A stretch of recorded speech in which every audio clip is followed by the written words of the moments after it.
Okay, this is a lesson that was in a previous edition of this book, and we'll start talking about adverb clauses by looking at this. Our sports still sporting means our sports still fair. As I was watching the Olympics the other night, a commentator mentioned several new sports. The quotation marks are to show that the writer doesn't really think these are sports. I couldn't believe my ears when he said that bowling, roller skating, tug of war, ballroom dancing, and chess have been proposed for future Olympic Games. Chess? Ballroom dancing? We've already reached the depths of silliness with badminton and synchronized swimming. Where will it stop? Will video gaming and skateboarding be recognized by the time the 2008 Beijing Olympics start? Now, don't get me wrong, I'm one of the original sports fans. The first thing I read after I get up in the morning is the sports page. But the commentator's remarks made me think about the whole sports arena. Are we on the wrong track? Has our approach to sports become excessive? I've decided the whole sports scene is in need of repair. When the Olympic Games started in Greece about 2,700 years ago, about 2,700 years ago in Greece, two ways to say that sentence, the contests were basically those related to war.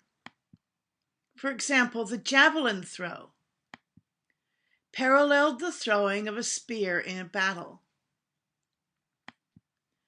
Running paralleled the physical exertion you might have to make if an enemy was chasing you. When the modern Olympic Games started in 1896, the philosophy had moved 180 degrees. Let's see. 180 degrees means the opposite, because when you move around a circle 180 degrees, you're cutting the circle in half.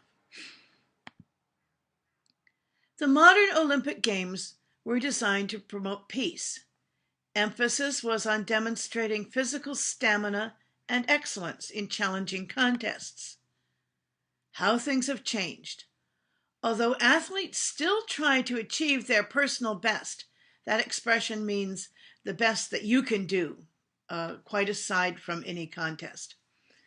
The emphasis has shifted away from the individual pursuit of excellence to the breaking of records and the achievement of fame. Can we really say that someone who finishes the 400-meter swim 1/10 of a second ahead of his or her nearest rival is a champion, while that rival is an also-ran? An also-ran is an expression that means someone kind of second-rate and not important. And since there are ever-increasing possibilities for product endorsement, I can't help thinking that money is playing a major role. These are all products that were endorsed by the Beijing Olympics. The excesses of the Olympics started me thinking about some of the other excesses in sports. Consider the cost of attending a major athletic competition, for example. In the United States, the average cost of a ticket to a National Football League game in 2004 was about $53. If you added to that the cost of parking and eating, the cost was up to at least $75. A ticket to an NBA basketball game is similar in price.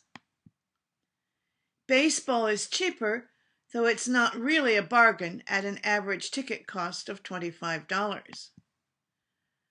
For a moment, I wondered why tickets have gotten so expensive, until I remembered the key factor in the equation: players' salaries.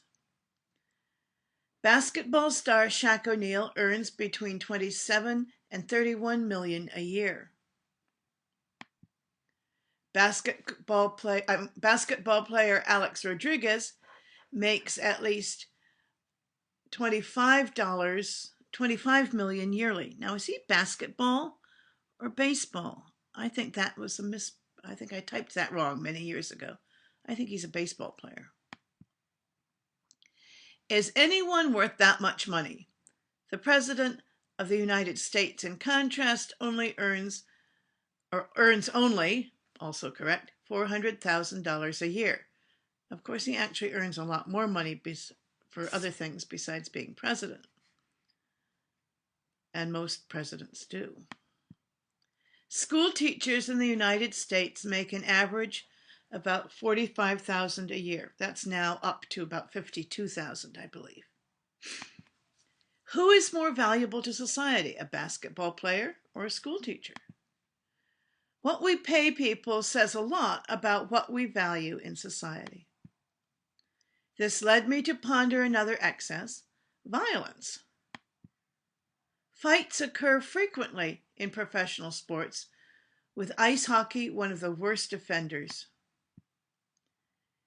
In the 2003-2004 season, for instance, player Steve Moore had to be hospitalized because another player hit him in the head and seriously injured him. However, there seems to be increasing acceptance of violence as just part of the game, in quotation marks, because the writer doesn't believe that it's true. Once we accept violence as inevitable, it will be almost impossible to stop. This sort of thing doesn't just happen in America either. We've all heard about the well-publicized violence surrounding soccer games in Europe. No, somehow sports have gone off course. They have become big business, with money the underlying governing principle. But what can we do about this?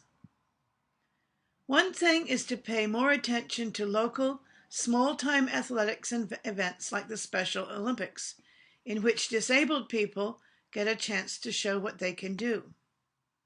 There's some pictures of Special Olympics competitors. We need to refuse to pay ridiculously high ticket costs. We need to demand an end to violence. And above all, we need to get back to this idea: it's not whether you win or lose, it's how you play the game.